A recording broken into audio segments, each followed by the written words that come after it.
Hi, Anne here, and welcome to the first in a series of looking behind the page at something that Anne Bernath is working on, which is me. I have two projects going on simultaneously. One is the prequel to my book, Rockstone Pebble, which is a adventure, romance, kind of Western kind of setting book, and the prequel to it is called The Guide to Palace, Palas, which is a sci-fi genre, surprisingly enough. So I've got the prequel going on, and then I also have this fantasy that I'm writing called The Dragon King Invites You to Tea. So today I'm going to be working on The Dragon King. I switch back and forth between this and the prequel based on my momentum and my ideas. And so I get into a role and I'll write several chapters and then I'll uh, kind of switch over to the other one. So today we're going to work on The Dragon King Invite You to Tea.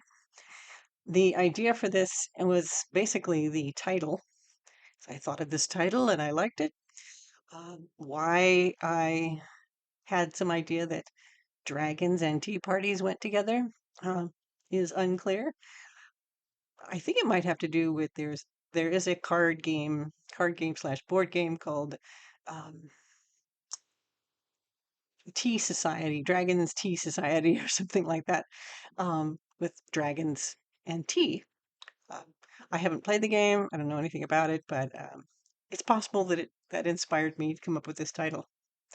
Then once I had the title, I said, okay, what's the story about?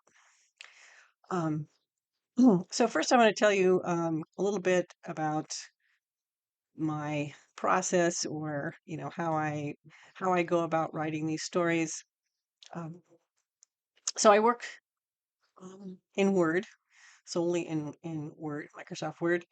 Every once in a while, I will write by hand if I'm not near my laptop, or if I'm just kind of getting myself motivated, I will write by hand. But then invariably, it will end up in Word anyway. I used to write uh, chapters, like a Word file per chapter for my previous books that I've worked on, but I don't do that anymore. It's unwieldy, and then if I need to refer back to something, it's difficult to find out which chapter was that in. It's because I don't have a detailed outline. Um, so, and also recently, I've started giving chapters chapter titles, which in a fantasy is it kind of lends itself to that because that's kind of the fairy tale kind of theme. Um, that episodes would have titles, or chapters would have titles, because they would be like episodes of a story. But I also am doing it in my prequel as well. I don't know if I'll keep that going, but I kind of like it. At least it's useful and handy for me to remember which chapter talked about what when I'm referring back to things and trying to keep things consistent. So here we are. This is The Dragon King by Judy T. And the last chapter I wrote was this chapter 12. I don't like this heading, this title. So I'll probably mull over that, and that might change after a while, but I can think of a better title. So at least this is reminding me of what's going on in this chapter anyway. So this is the last one I wrote, but I switched it around. I wrote this one first, The Prince and the Dragon's Lair. I wrote this first, and then chapter 12, and then I switched them around. So I usually write linear, one after the other. I don't skip around usually. But in this case, I switched them around because I thought it flowed better to go from 11 to well, what was in 11 to what was in 12. So that puts us at 14. So that's what I'm gonna write today. I'm not gonna have you watch me do that since that would be slow and boring, probably.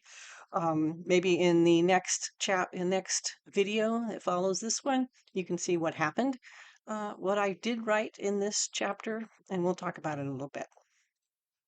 So just to give you a sense of what this story is about, the Dragon King, his name is Volred, and he is kind of obsessed with humans.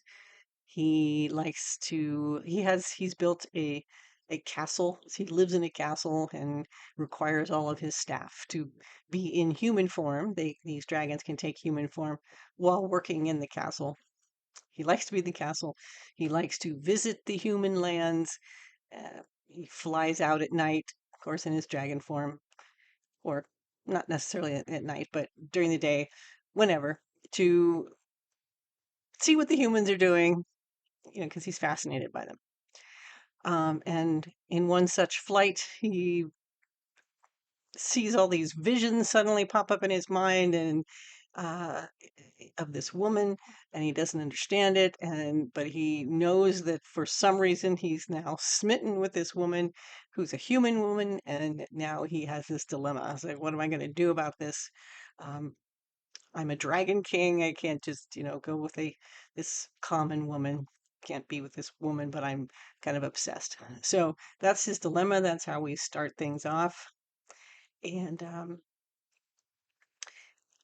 so he's going to send his human best friend, who's his advisor and um, someone he rescued as a child from a flood. He's been obsessed with humans forever. He sends him to go find out who is this woman, and is she good enough for me, basically. So that's kind of the setup for part one. So here I've separated it into parts. Um, that's I don't know, makes sense to me. I like separating things into parts. And then along the way, he realizes his mother, who is a grand queen dragon, says, "You need to take a mate, and you need to do it soon, um, for a political reason." So he is going to basically have this tea party, uh, and he's going to dissuade these marriage candidates, from wanting to be with him, and involving this woman named Marigold. So I'm not going to tell you all the details. Um, but so in part two, we meet the first candidate, who is a white dragon named Annalise. In chapter 12, we meet two more candidates, and these three candidates feel very, very differently about the prospect of marrying Volred. Have different opinions of him and different goals, life goals. Uh, so we'll see how that plays out. And then in the meantime, Volred and this woman named Marigold are trying to get to know each other. So that brings us to Roger gains a helper. And in this chapter, Annalise, which is the first candidate, is going to arrive at Volred's castle. Uh, Roger is the the human advisor for Volred, and his best friend. So that's where we're going to start off today. Um, so this is just kind of giving you a little bit of background of how the process a little bit, how things are set up, and how I work. Um, since I don't have a detailed outline, and I write, you know, linearly, chapter one continuing, I um, I often will have to go back, especially to the first chapter, when I didn't know as much as I do now about these characters and what I want them to do and the world they live in. So I'll probably have to come back.